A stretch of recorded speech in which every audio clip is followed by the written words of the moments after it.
Hello everybody, it's Dr. Cari here, and I am in my new office. It is getting put together. It's not quite finished, but I'm super excited to be here.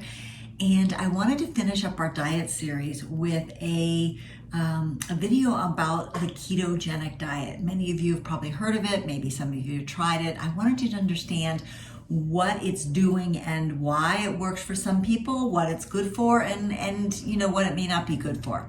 So the ketogenic diet, so our body makes energy and it uses glucose, and glucose is the form of sugar that we get from food. So most foods have some form of glucose in it in order to supply the body with the glucose it needs to make energy. Super, super important.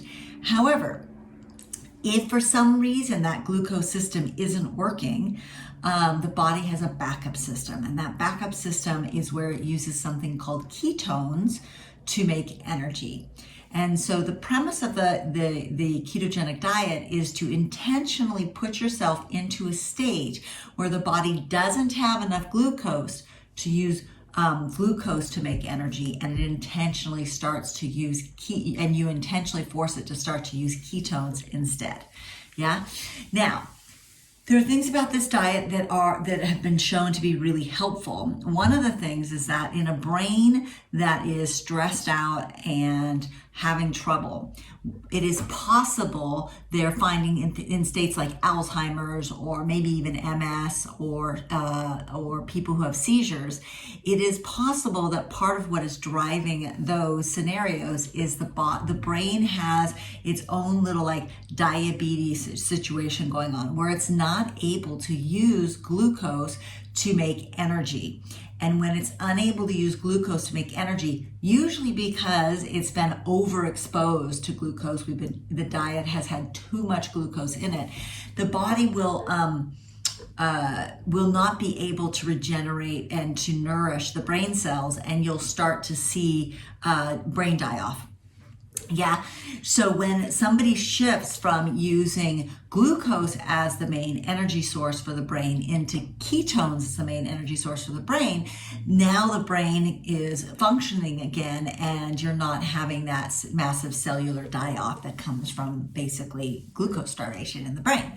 So great for that. However, and also for people who have trouble regulating their blood sugar, for people who are on the leaning towards diabetes, for people who have really tough weight issues, going to the ketogenic diet can be helpful because it can break that glucose pattern. It can break our tendency to overeat foods that have high glucose levels in them, and it can retrain us how to eat that includes a wider array of food. Now, the problems with the ketogenic diet is when you go in and out of ketosis, it can be quite stressful on the system, and so you cannot feel good. So I don't really think that's a good thing to do to the body on a regular basis. So if you're gonna do the ketogenic diet, you wanna do the ketogenic diet or don't. You can adopt the ketogenic principles without pushing yourself into ketosis. In other words, lower the amount of carbohydrates you're taking in, right?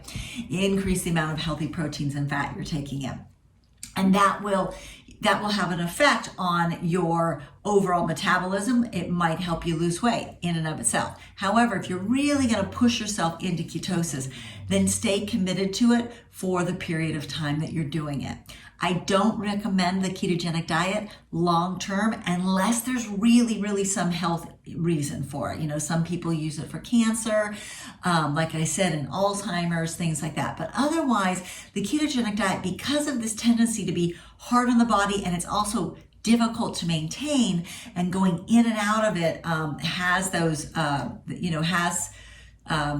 they call it like the ketogenic flu. Literally, you can feel sick, and that means the body's under distress. And you know me, under stress, I'm not big on putting the body into stress for any reason, really. So I really want to encourage you, if you're going to do it, decide how long you're going to do it, and then do it. But this bouncing in and out of it, not such a great idea. So there are times when the ketogenic diet is very helpful. And there are times when it can really help break some really stuck patterns in the body. However, do it smartly, do it kindly, and don't use it as an ongoing long-term diet unless, of course, you have been advised by a medical practitioner or you have a health condition for which it is indicated. Anyway, I hope you find this helpful. Sending you all so much love, and look forward to continuing to make these videos to keep you guys informed about what things you can be doing during this time. These videos go out in a series, so this one's going to be at the end, so I don't exactly know when you're going to get it, but whatever's happening, please make taking care of yourself a priority. I'm sending you so much love. Know that I am here. We are working virtually. We have decided to do that because we feel it's really the best way to serve everybody. It's super exciting and fun. I've been working virtually for 8 years, but now that I'm doing 100%, the access I have to information is actually growing and growing. So that's super fun. And it's, as you know, always my pleasure to support you guys, and I'll keep, listening for what's needed, and help you guys stay on track. Yeah, we're definitely in some changing times. Sending you all so much love.